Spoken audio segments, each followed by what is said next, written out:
I went to the bathroom and then I like pulled my shorts up and I felt like a trickle of water. And I was like, please don't let this be my water breaking because I did not want labor to start that way again, because I'm just Hmm. like reliving this birth.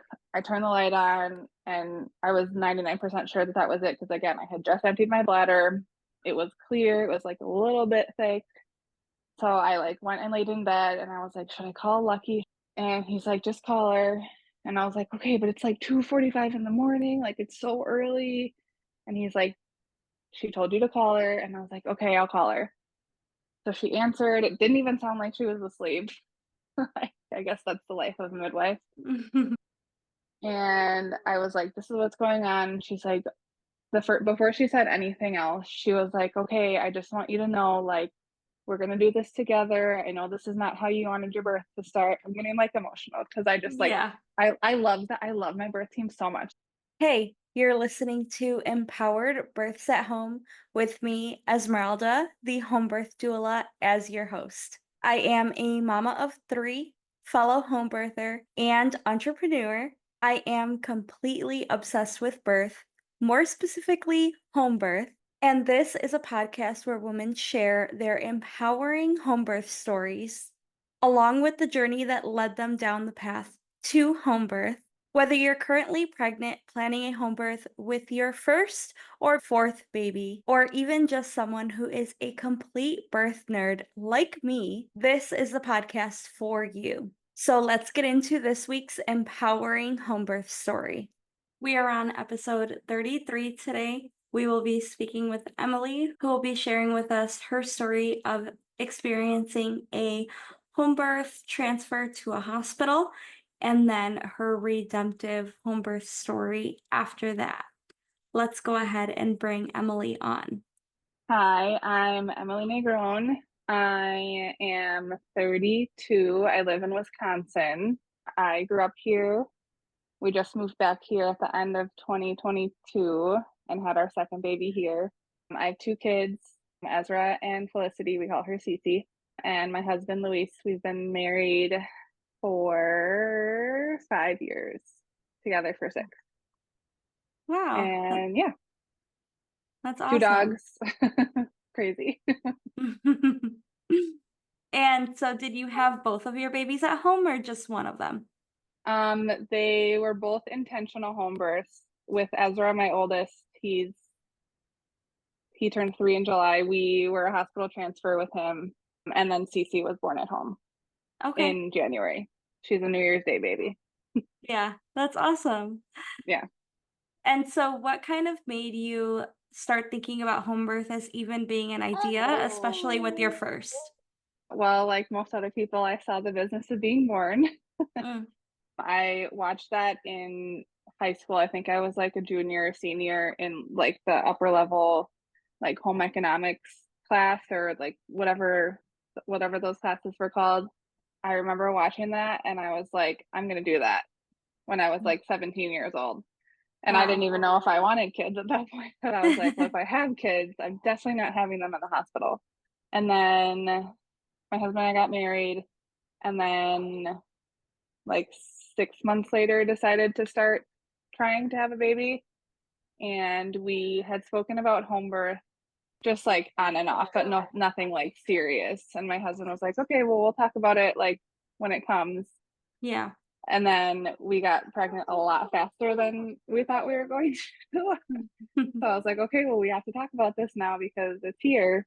So yeah, I was like, I showed him the documentary because he was kind of on the fence at first, but he's very like ride or die, whatever you want, I'll support you kind of thing, which was really nice. Even when my oldest birth did not go to plan, he was still just 100% on board to do it again when we had our second baby. So yeah, I don't know if that answers the question. Yeah, you did. Did he end up watching The Business of Being Born too, and that kind of helped him a lot, or did it take more Yeah, after that?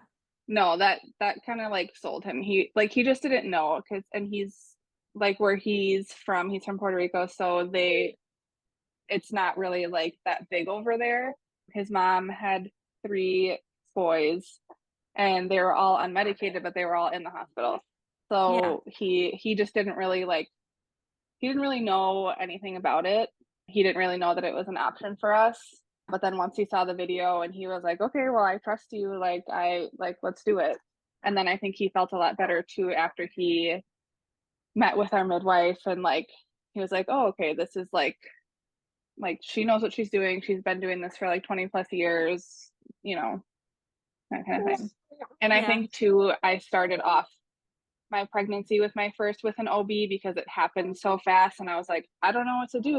Do I need to go to the doctor? Like, what do I do? So I went to one of my friend's OBs, and I didn't realize this at the time, but he's notorious for C-sections. And my first appointment was in and out so fast. He would ask me rapid fire, if it's this, what do you want? And I was just like, yes, no, I don't know to some of the questions. And he was like, okay, well, we can talk about it later. And then I was out the door, and I was like, I really don't like this. I think I only went to that practice for one appointment, maybe the initial one. And they did blood work, and I think they did an ultrasound. And then I didn't go back because I was just like, this is not what I want. Yeah. So, yeah. And so if you are comfortable sharing your first birth story, if you would like to share that. Yeah. So it was on my due date, estimated due date. And I was at work and my water broke. I had two pairs. I had biker shorts on and then my scrubs on because I'm a physical therapist in a hospital. So it didn't really soak through that much because I also had a pad on and stuff. So my water broke. I texted it was at our lunch hour. So I was kind of by myself anyways. I texted my boss. I was like, hey, I need to leave. You need to find somebody for my afternoon patients. She's like, okay, sounds good. So I went home. I texted our midwife and our doula, and I should also note this is the 1 week of the year that my midwife always goes out of town. But I was just convinced I was gonna at least go to 41 weeks. That was first time mom and all of that. So I was like, it's gonna be fine. It's gonna be fine. I met the backup midwife once or twice before, and I initially really enjoyed her. She was very I'm not sure how to describe it, but I just felt like we clicked initially. She was a little less go with the flow than our main midwife, which I don't know why I was just drawn to that, but I'm very type A, so maybe that's why. So she was on call, and I told her nothing's really happening. My water broke, and I know that it did break because it was a lot of water, and I had just gone to the bathroom, so my bladder was empty, and I was like, it's for sure broken. So I got home. My husband was already home. He was he cleaned the house. He started cleaning because I texted him on my way home. I'm like, hey, my water broke. I'm coming home. And then he was setting up the birth pool that we were borrowing from the midwife. And again, nothing was happening. I wasn't feeling any kind of cramping or anything, but I was still leaking fluid. So I can't remember if it was our doula, who was also our photographer. She suggested to do the mile circuit. So I did that. I vividly remember we had Moana on. I don't know why. And then my water broke around noon, and then still nothing was happening. We were walking. I had to put on a Depends at that point because I was still leaking a lot of fluid. And it was also July, and we lived in Florida, so it was really, really hot. So I couldn't go walk or anything right away when I got home. But we waited till it got dark, but still nothing was really happening. So my midwife was like, okay, I'm gonna come over, we'll try some things to get moving. And then we did a lot. So I was pumping. Which just a side note, I had the wrong size flanges because I was just clueless. So I had a lot of damage going into feeding. They did a tap water enema to try to get contractions going, which was really nice after I had him because I didn't have to have a bowel movement because everything got cleared out. And what else did we do? Just a lot of moving, she was checking my vitals every however often they're supposed to do it. And then labor through the night. It was probably coming on like 6 a.m. or so. And she was like, go for another walk. And, like, we'll talk when you get back. And at that point, I had already knew what she was going to say. Like, I was, I was letting her do cervical exams and I wasn't progressing past a 3. So I was just kind of stuck. And in hindsight, I think it was because like I didn't know her and I just wasn't like really comfortable. I never got in the tub. And so I was just like, I got back from my walk. I was sweating because it was hot because it Mhm. never gets cool in Florida. And I was just kind of like, the midwife was like, okay, well, let's do this and then we'll talk. I'm like, no, let's just talk now. I know what you're going to say. Like, I was mad and I was disappointed and crying because I didn't want to go to the hospital. But that was what her professional Poppy's gonna be home in like 2 minutes, okay? You don't need to lock the door. He's gonna come in. So I was like, okay, like let's just go. I threw like random stuff in a bag because I didn't even have a bag packed. And we went. The OB call. My doula actually knew her really well, which was comforting because I also like had never been to this hospital before because I wasn't planning on giving birth in a hospital. And it was 2021, so COVID was still like pretty heightened. I was waiting in triage by myself. They wouldn't let my husband in. And then eventually him and the doula got to come back and the OB came in. She's like, your water's definitely broken, but there's a second bag. So I don't know if like I don't know what happened. I'm not like schooled in midwifery or OB, but the midwife on or the OB on call was like, this is my recommendation, Pitocin and epidural. And I really, really didn't want that. But my doula was like, I've been to like 200 births. Like, I think you should take her advice, like, because the end goal is no C-section. And like, I'm really afraid that if we keep going, just given everything that you've been through, you're like, that's, if you refuse these things, that's kind of where we're going to end up. Mhm. And then in my head, I was like, okay, well, this is why I hired my doula. Like, like, I hired her for her wisdom. So, like, fine, I'll do it. I begrudgingly like signed the consent forms and stuff, which they never asked. They were just like, sign this. They didn't explain anything, Yeah. which is like typical. And then I can't remember if they did the Pitocin or the epidural first, but 30 minutes after the epidural, like he dropped more and then they lost his heart rate. So it was like this big thing. Everybody came running. They threw oxygen on me. They pushed my husband out of the way. Didn't say anything. They were like, we need to get her on all fours, which like the epidural was not fully working because I got into all fours by myself, which is why I initially didn't want one in the first place because I know that they're not like foolproof. Yeah. Um, so they found his heart rate again. Everything was fine. And then after like probably like 5 hours being in triage, they moved us to a room. And then like an hour after that, I was I decided that I was hungry and I wasn't going to follow the rules to not eat. So I had like a pouch, like a baby pouch. And then I started throwing up, which they like saw on all their monitors. So they came in and checked me again without consent. And they were like, okay, you can push, like you're at a 10. I think I only pushed like 2 or 3 times and he was out. But there was like a million people in the room and like he was born at 6:54, so it was like right at shift change. So it wasn't the OB that I had been with since I had been there, which was really a bummer. Yeah. And like the nursing staff, like the nurse when I initially got there was not very pleasant because I was like refusing things initially.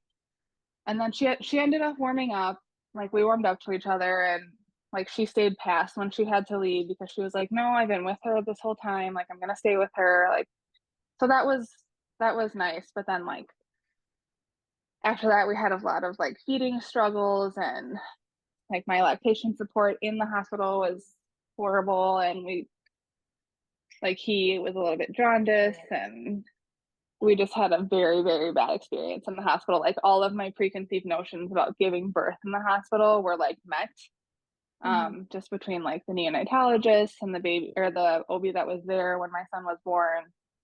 The nurses were great, but like all the other support staff were just like horrible. Yeah. And so I was very like upset and I had a lot of trauma from that. And when we started talking about having a second baby, I told my husband, I was like, I need therapy before we do this because like I mean, even just now when I told that, like I like felt my eyes getting like welled up a little bit because it was just, Mhm. everything I didn't want. And afterwards, everyone's like, well, at least you guys are healthy. And it's like, well, Mhm. that's not the only thing that matters to me. Yeah. Yes, of course, I'm grateful for my life and my son's life, but like that was not what I wanted at all. Mhm. So yeah, that was his birth story. To me, it's traumatic.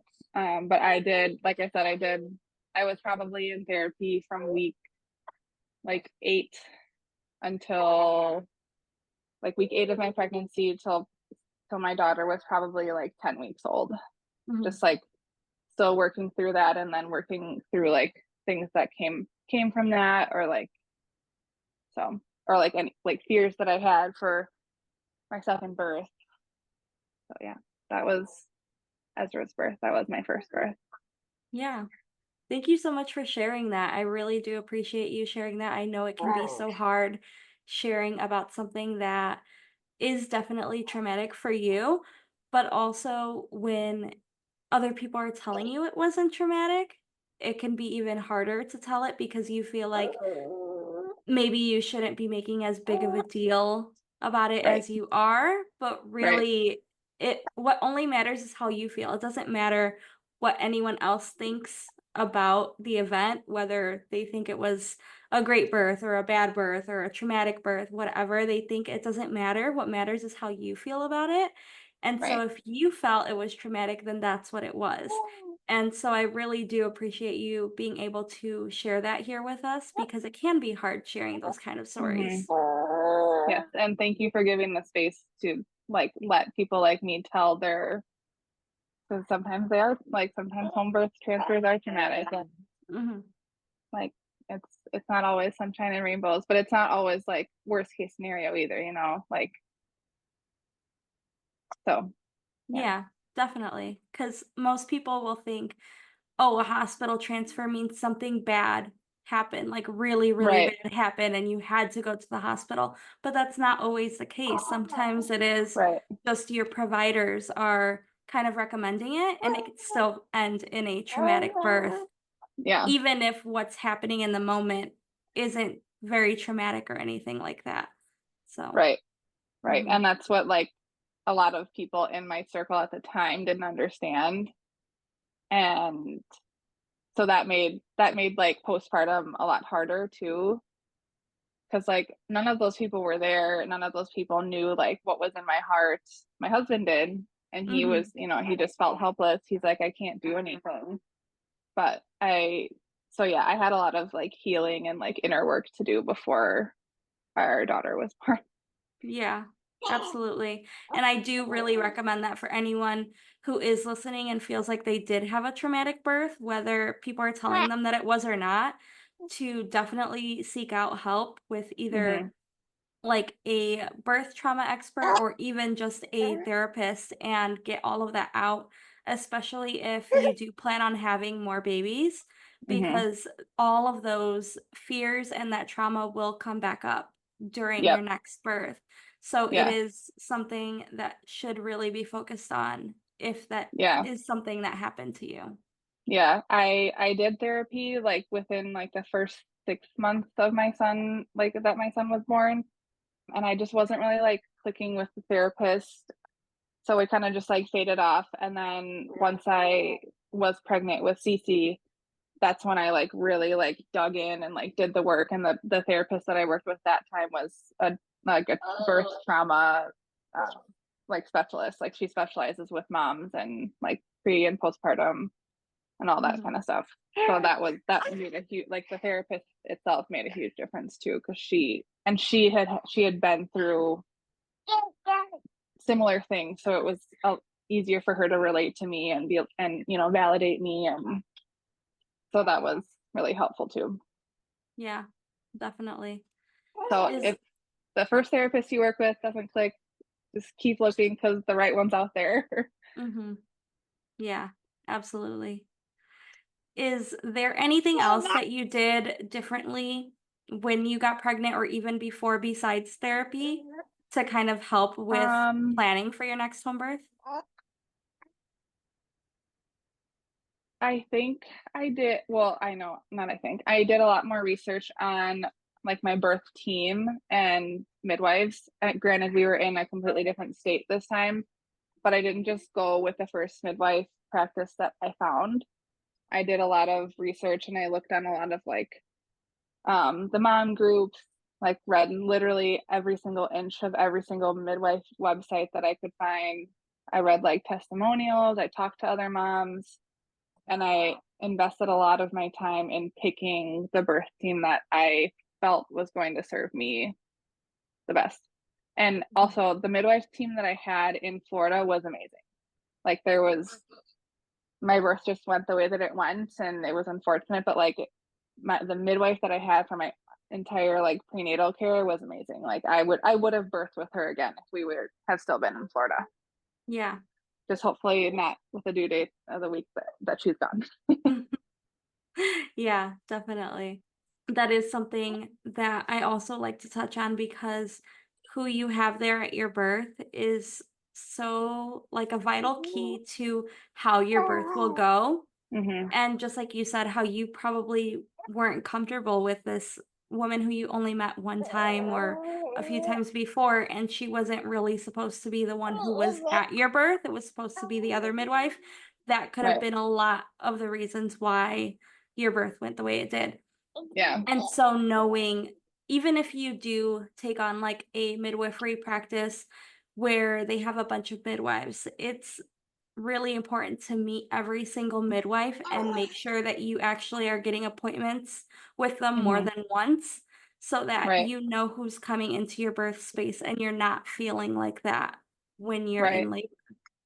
Yeah. And kind of going off that too, something else I did like during my pregnancy, not so much before I got pregnant, but like once I was pregnant, I really like protected my energy and I didn't really let anybody into my like mental space that was gonna like try to scare me about doing a home birth again or like bring up my other birth, because when I was pregnant the first time, I had a couple people tell me like horror stories of people that they knew that tried a home birth, and like, you know the person like bled out, or just like scary stories basically about Mhm. home birth. So I was very intentional with like who I was even telling I was pregnant initially, and then once like I was visibly pregnant, I was very intentional on who I shared my birth plans with, because I kind of had an idea of like who was going to be supportive and who wasn't going to be supportive. Yeah. Um, and I also just didn't want to hear the horror stories again. So I Mhm. had to do a lot with like setting boundaries with certain people in my life. And I think that was like the second biggest thing behind like finding a birth team that I like meshed very well with, was just Mhm. protecting my like mental energy and everything. Yeah. 100%. That's like really a great thing that you would have done. So I give props to you for doing that. Sometimes setting boundaries can be hard, especially if it's Yeah. like family or Hmm. like close friends and you sometimes feel bad, but it's something that you really do have to do to just Yeah. protect yourself. Yeah. And I knew that this was our last baby, and I knew that I really like wanted that redemptive home birth, because I knew that I was capable, and I didn't let anybody that was going to have anything negative to say like into my into my space. Along with that too, I have a friend who's actually been on your podcast. Her name's Jenna. I talked to her a lot because she had a very similar first birth experience, and then her second was born at home, and it was like dreamy and magical. And I was like, Mhm. okay, I need to just like channel your energy, because Mhm. like we had a very similar first birth, and like you had this redemptive experience, and like I know that I can do that too. I know I can do it. Yeah. So I just like surrounded myself with positive versus negative stories Hmm. and experiences. Yeah. That's Yeah. amazing. And so for your second birth, how did the labor start for that one? So our guest date was December 28th, and I was like, she's not going to be born then. And then we have some family members that have birthdays like 29, 30, 31. And I was like, I don't want our baby to share a birthday, not for any other reason. Like, I just want them to have their day. And we didn't know that she was a girl. So I just kept saying like the baby, or I would say they, because I didn't know like who she was. And I also really wanted to get into 2024 because I would have gotten more money from work for that, which was like a perk. So it was New Year's Eve and we were just like gonna lay low. We got sushi and it was so strange because we were in our playroom and my son said, baby sister's coming. And I was Oh. like, what? Like before when we would say like, what do you think? Do you think baby is gonna be like a boy or a girl? And whatever you said last was always like the gender that he chose. Hmm. So he never was like, it's definitely this. And I don't know that he ever really like knew like because he was 2.5 exactly the day she was born. They were born on each other's half birthdays. Um, which is just like a fun little thing that I love. Um, Yeah. but so we were in the playroom. I was like, it was 40 plus 4 or 5, and I was just like exhausted. I was super pregnant. It's cold in Wisconsin. Um, it's like dark at 4 p.m. And I was just like, I can't do this anymore. So we had our sushi, we put him to bed, and we weren't gonna stay up till midnight because I was exhausted and we Mhm. were just literally waiting for Cece to be born.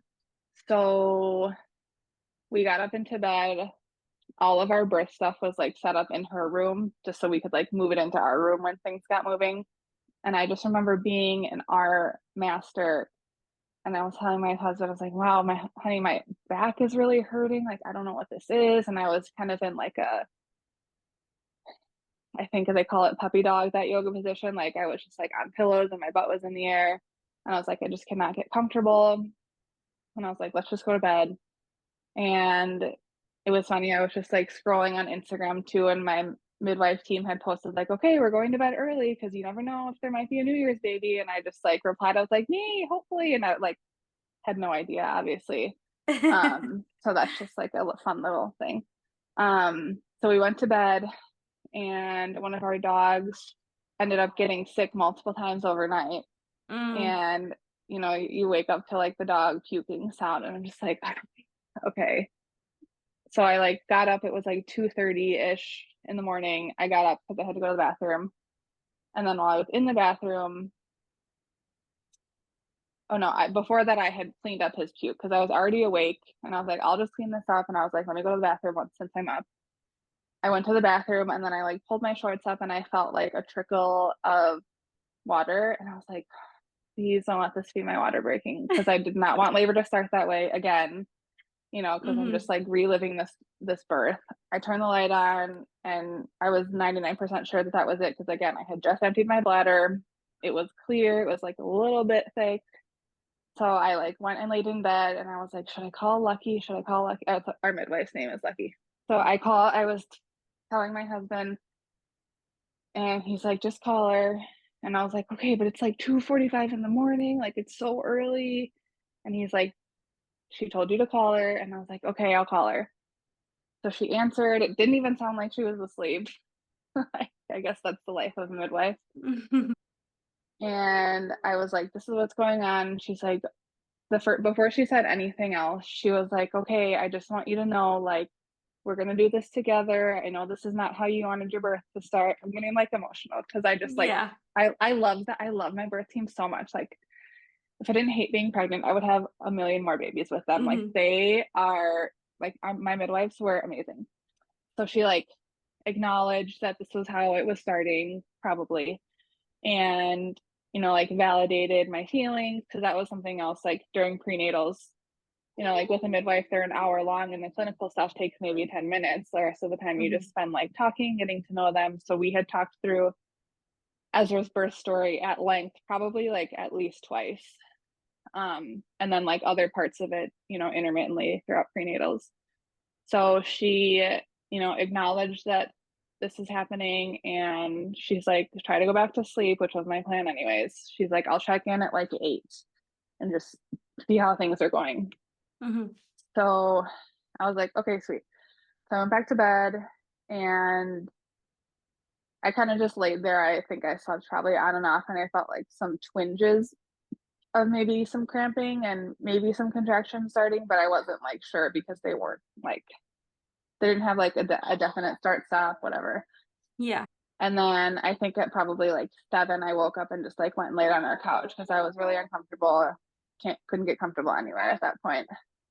And then she called me back and I was like, things are kind of moving, but it's just like, again, like I can't tell the start and stop of contractions. I'm just having like light cramping, like maybe a little bit of fluid leaking, but nothing crazy. And like my water didn't like break. It wasn't like my first. And she was like, okay, well, there's a couple options. First option is you can do nothing and just wait. The second option is, she gave me 3. I can't remember what the third one was, but she was like, you can try pumping to start to bring on contractions. And I was like, okay, I'm gonna do that because I want to get moving. I want to like get this moving.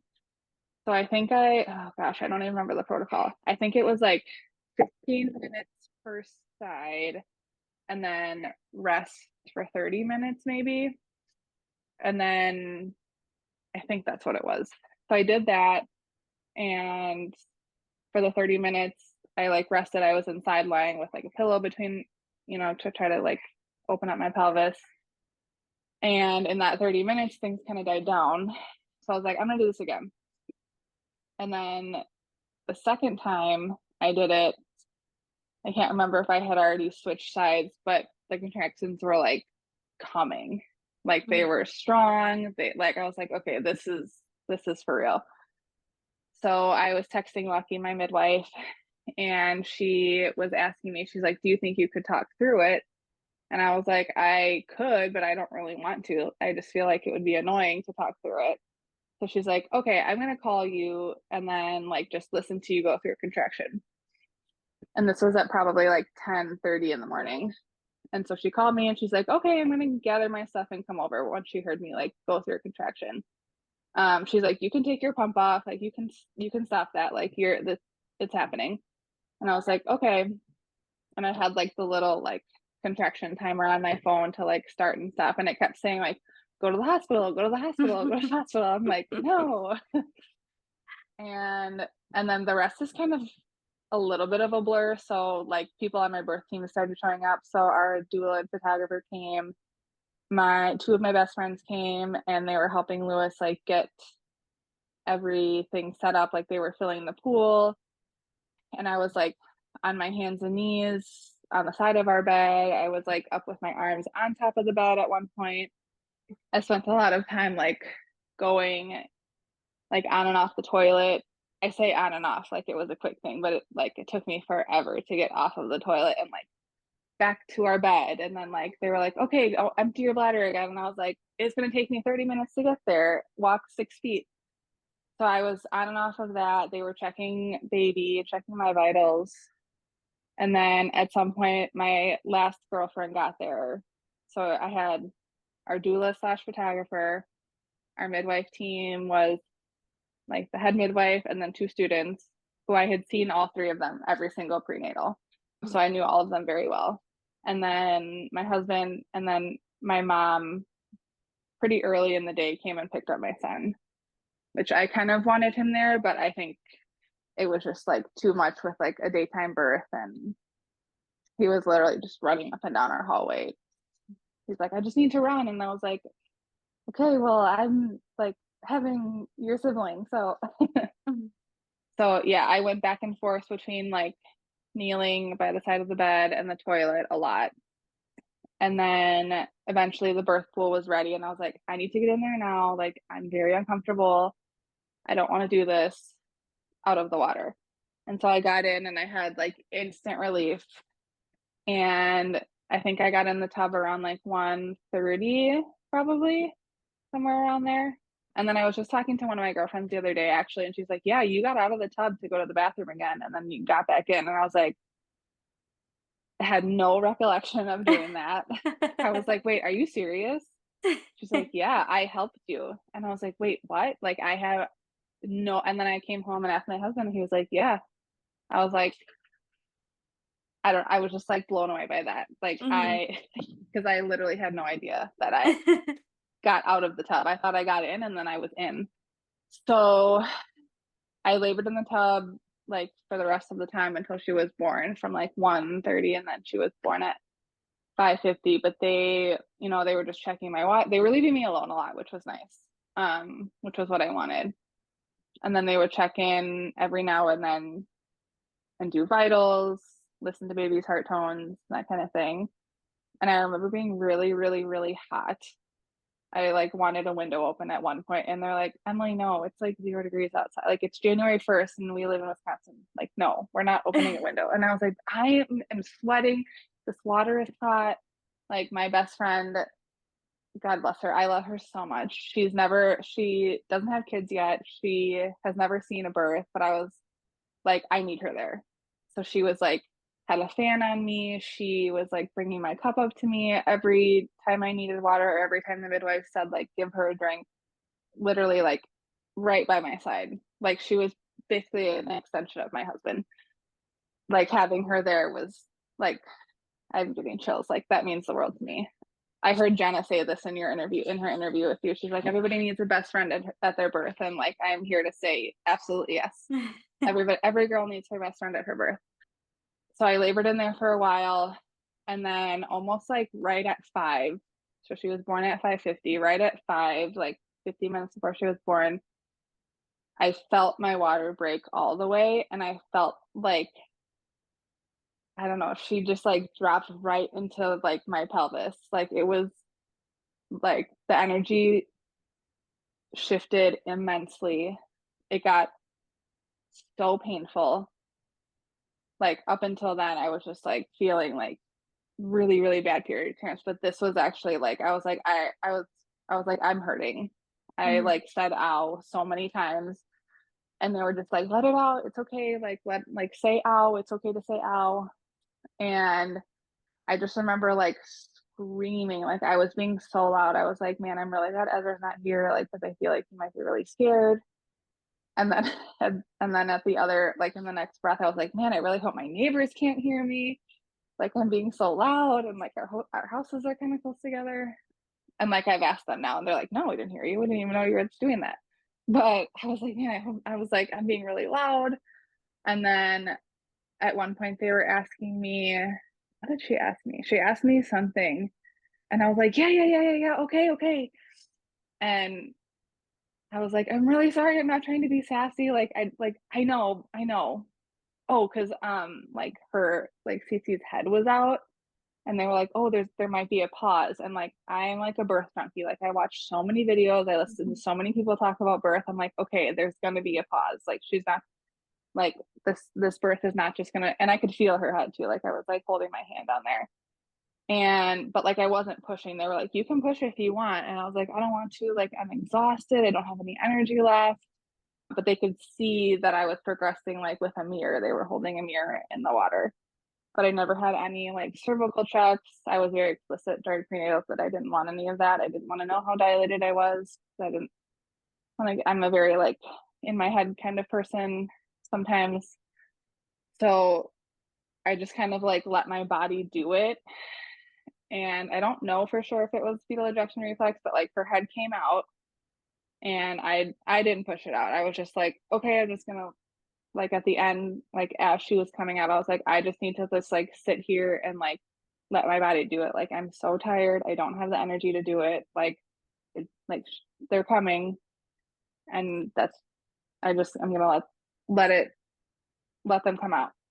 And so her head was out, and I so vividly remember this, and like I have this like weird obsession with her head now, and I think that's why, because I could just like feel her head. I was just like, "Oh my gosh, hi baby."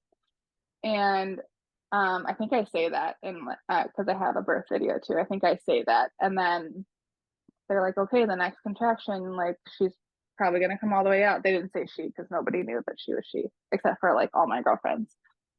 And so then, like, the next one, I just, like, wrote it, and I screamed really loud, and Mhm. then she, like, shot out, and I, like, reached in the water and brought her up, and, like, the first thing I remember saying was like, "Oh my gosh, we did it." And, whew, I haven't told this story in a long time in a while. And, like, I just remember, like, Lewis being behind me, and he's, like, kissing my face, and, like, Cece was kinda, like, whimpering, and she sounded kind of, like, wet in Mhm. her cries, so and, like, whether it was instinctual or I just seen, like, way too many birth videos, like, I brought her up and, like, sucked fluid out of her mouth and, like, spit it in the water, and then she cried a little bit louder, but she still sounded kind of wet, so I did it again, and I remember, like, saying, like, "I'm so glad that's over, that was so hard." And then I remember our midwife, Lucky, saying, like, "Yeah, but you did it, though, you did so good," and, like, there was just, like, so much oxytocin in the room, it was so awesome, and, like, she was our New Year's Day baby, and it was my son's half birthday, and, like, she was born at home in our new house, and, like, it was just the most magical thing, and then, like, I think I, like, sucked some more fluid out of her mouth, and then she let out, like, a really big cry, Mm. and then I was like, "Oh my gosh, okay, you're here." She was so cheesy. Um, she had so much, like, vernix on her, it was awesome, and then I think probably I don't even know how many minutes went by, but several minutes went by, and my one girlfriend was like, "Did you look at the genitals yet?" And I was like, "No." And I, like, took a couple more minutes to just, like, come back into my body, and then I think I was cradling her at the time, and I had her I was, like, belly to belly with her, and then my husband was behind me, and I pulled her back and lifted her leg, and then, like, we kissed each other because we both I mean, we would have obviously been happy with anything, but we both really, really wanted a girl.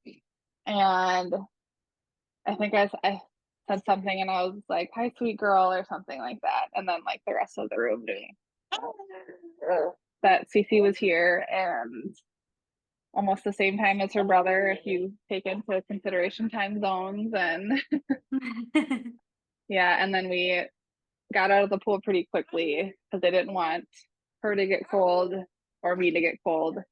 And then there's a picture. I think like 3 people are holding on to me as I go to the bed because 'cause they're just, like, nervous, things will happen.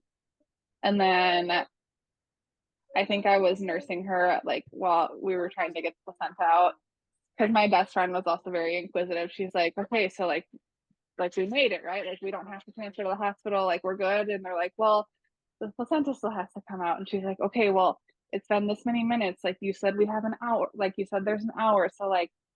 She's like, "Whatever you guys have to do, like, she cannot go to the hospital again." And then that was kind of hard, like, I had to push against one of the midwife students like, get it out, and that was very strange because I didn't really feel it the first time because I was, like, half numb from the epidural, but this time I felt it, and it was really weird. And then, yeah, they did the newborn exam, like, right in my arms and on our bed, and Lewis did skin to skin with her right away. And they like helped me get cleaned up, and my best friend warmed up some ramen that I had prepped for birth, which was like the best postpartum meal ever. Half baked harvest spicy or crispy pork ramen. If anybody wants to look that up, it was so good. And then my mom brought Ezra back, and my best friend, like during labor, had been making cupcakes, so she brought up a cupcake with like a candle, and we sang "Happy Birthday" to Cece. And then everybody left, and we were a fresh family of 4. I think my best friends probably stayed till, like, 10 or 11 just making sure that, like, the house was in order and we had what we needed and we were tucked in and everything, Mhm. and yeah, that was it. Wow, that's absolutely amazing. It's just so good to hear that you had such a redemptive birth after the first birth that you had, and that Mhm. you were really surrounded by people who supported you and were there for you and cared for you the whole time Mhm. and really knew kind of like what you needed to hear in moments Mhm. because of the whole journey that you guys had been through for pregnancy. And Mhm. that's one thing in like midwifery care that you really do get is such like a personal connection. Mhm. And you really do just have such a relationship with your midwife that Mhm. people don't get with an OB. Mm-mm. And it's just so special to be able to create that bond and then at the birth experience that whole event together. Yeah. And yeah, it just sounds like you were really held during that moment. And that's Yeah. really obviously what you needed during that time. Yeah. Something else that I forgot to mention. So I had 3 of my best friends there. I had Steph, who's been one of my best friends since I think we were 15 when we met. Mm, And then my other 2 girlfriends, I haven't known them quite as long, but they were both pregnant at the time as mm, well.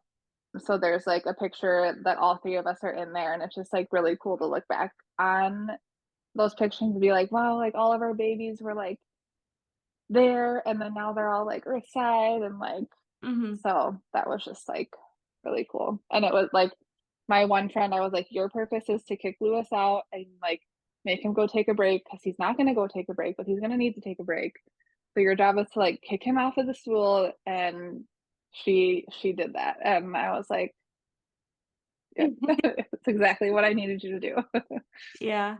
So yeah, Uh, I like my birth team was awesome. My midwives are awesome. I miss my midwives. I love them so much.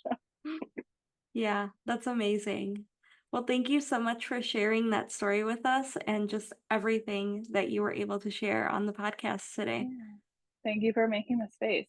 I listen to literally every single episode of your podcast, sometimes Oh. multiple times for certain episodes. Like Jenna's, I listened to hers.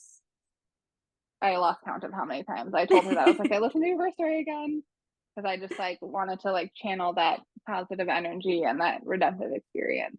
So Mhm. thank you for making the space because it really is important and it really matters and it really made a difference in our birth. Yeah, thank you so much. I appreciate Mhm. that.